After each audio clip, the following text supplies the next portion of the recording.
I'm Gary White for Central Kentucky Television, and we're at Buttermilk Festival 2015. It's 21st annual. I have with me Bill Shekels, who's one of the founders of this event, right? One of the original organizers, that's right, 21 years ago. 21 years, that's fantastic. It's been a long time. Yeah. In a short period of time, yeah. And we also have your shadow you were telling us back here, right? Yeah, William Harrington, he's been shadowing me all day. Okay. Is this your first Buttermilk Festival? No, I've been here quite a few times. Okay, what's your favorite part of the festival? Getting to see all the different kinds of people that come to show up and get to have a lot of fun, get to dance, get up on stage. What's your favorite dance? I'd have to say the whip.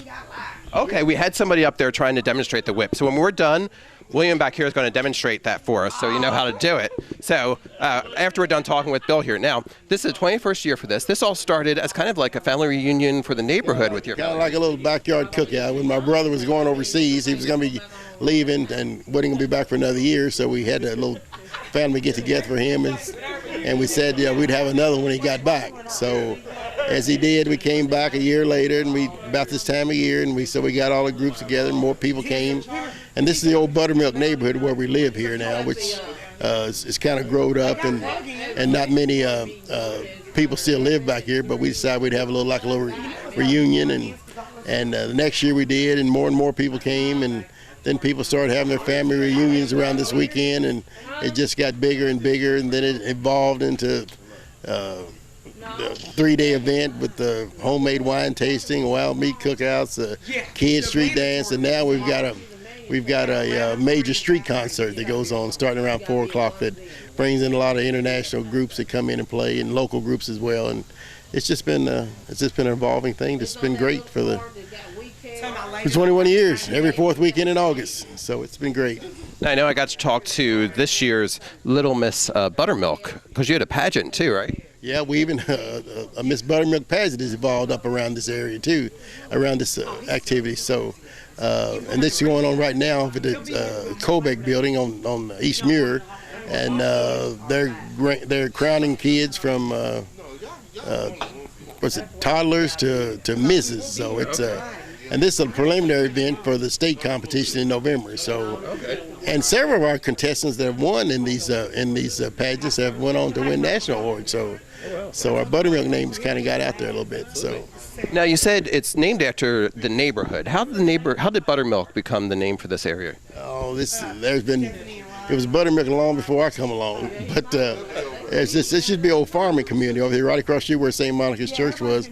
Used to be a big farm. They used to run cows back and forth, and they said, if you don't slow these cows down, they're gonna make, instead of milk, they're gonna have buttermilk in them. So it's so I don't know. That's one of the stories that says it is, but it's been buttermilk as long as I've known it. So. Yeah. Now Thursday was the night that you had the wine and you had the meat, right? What were some of the meats this year? Well, that's one of the things that's evolved because usually when we first started this, the night before we kick off the festivities, we'd have a wild meat cookout. A lot of hunters and stuff that come around fish, and we'd cook it all up. And we didn't sell alcohol or anything, so a lot of people would bring their homemade brews and stuff like that. And so it got so big doing that it became a bragging contest. So we thought we'd solve this up. So we'd have a homemade wine tasting contest. So everybody that did, they come in, bring their brews, and we'd let the people decide what they were going to do with it. And then we'd have the wild meat to go along with it. So it was just a little combination, a little gimmick that turned out to be a pretty big event. Absolutely. So do you know who won this year? Do you remember? Yeah, it was a retired supervisor over at the Flagey Hospital, Arthur Reed. He won it with his corncob wine. It was really? So it was a big. Did you get to try it? I didn't get a chance to. There was too many people in line. But corncob, huh? Yeah, they had like 22 entries this year into the homemade wine tasting contest. That's great. And he ended up being the winner. People's choice. Absolutely. Now, how about the meat? What's your favorite meat that you get usually? I didn't get a chance to eat any meat in this year, but you've been too busy. It's a crazy thing. It's like you're interviewing me now. I don't get a chance to enjoy. Yeah, so somebody's always in my face. But anyway, that's all part of it. So it's but we had rabbit, squirrel, dove, pheasant, quail, all kinds of deer, turkeys, raccoons. We had pig feet, neck bones, crowd. It was just a lot of sides to go along with it too. So there was probably I think I'd say we probably had 300 or 400 people here that night. Now, on Saturday morning, it kicks off with the breakfast, and you're famous for the breakfast. Oh yeah, we had over 800 people here this morning, from 7 to 10. So it was a monster crowd. But Did you do the cooking? no, I don't cook. I don't get a chance. I'm not doing interviews and stuff like this. That's right. Yeah, I'm the front man for Buttermilk. So. So again, we're here for Buttermilk Festival 2015. It's 21st year. It's been going on strong, keeps getting bigger every year. Yes, it is. We would have never thought this would happen 21 years ago. So, but as you can see, we've got this monster stage getting ready to come in for this big act that we'll have tonight. So, it'll be a big musical fest. We'll be there'll be people from a whole block that fill it, along with the vendors and stuff that come in that provide all the food and refreshments for everybody. So it's a big deal. Cool. And beautiful weather. Absolutely, and the weather has been fantastic for this weekend so far.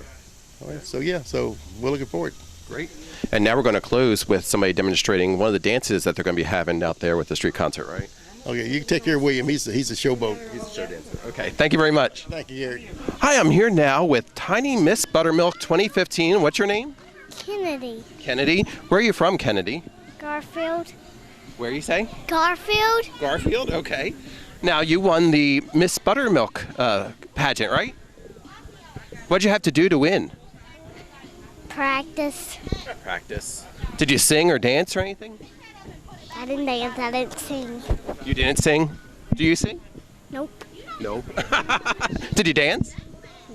Nope. Now, how many other contestants did you have with you? Do you remember? Nope. Two But more. 2 more? All right, and I see you have a sheriff badge there too. That's pretty exciting. Here, undo your arm so we can see your badge. There you go, Tiny Miss Buttermilk. Now, have you been practicing a lot for this? So what have you practiced? Did you do like walking and talking and stuff? Okay. Why don't you demonstrate it for us? I don't know what that is. No! No? No. You already did it in one, right? So you don't have to do it again. Well, congratulations. Hi, I'm Gary White for Central Kentucky Television. I'm here with Lee Bell, and we're at the Buttermilk Festival. It's the 21st annual festival out here. How many have you been coming to? This is Lee Bell, who's from Lebanon, but you came over to Bardstown for the festival, right? I've came a couple times, and it's like every time I come, this event is getting better.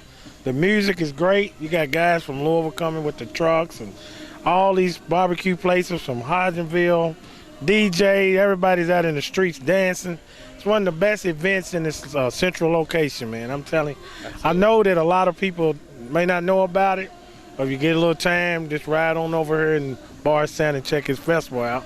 It's got a lot for the kids, a lot for grown-ups. And the food over here at this barbecue place called Rick's, let me taste the real tips, man. I know how bad I want to eat breakfast or whatever, lunch, dinner is ready to go down, man. Oh, fantastic. In a Life Center, they gave me a mug, and they're testing people for diabetes. I mean, everything that anybody that want to come out and have a great day, it's here. And the weather is fantastic this year. Oh, the weather's so good, man. I tell you what, they say Florida's the place to be. I say Kentucky's got to be the #2 place to be. That's right. Yes. Now, for the Buttermilk Festival, we're here on Saturday, but they actually kick off on Thursday, and they have local wines. They also have some local game, different kinds of meats. Have you ever been here for that part of the festival? No, I've heard a lot about it. I know they have like car shows like on Friday. Then I think they have a kids events like for the little kids or like the bouncies and stuff like. Right. So Friday I think is Kids Day, and they have a lot of fun with that little situation. Now you're going to have fun here on Saturday. Oh yeah, they're gonna be doing the stinky leg, do the whip. They're gonna be doing it all, man. Do that for us again. Now, what's the whip? It's called a nay. I can't do it, man. I'm just an OG trying to do something I can't do, man. So later on today, you might want to stick around and see these kids. And some of these grown folks that still got it in them, man. Absolutely. It's called the nay, the whip, the stinky leg. Hey, it's sight to see, man. Well, it looks like you were doing a good job to me. Oh, man, I was stunting on you, man. They can really get down with it. I'm just playing with it. Well, thank you for talking with us. Hey, no problem, Gary. All right, good seeing you. All right, that's been Lee Bell. This is Gary White in Bardstown.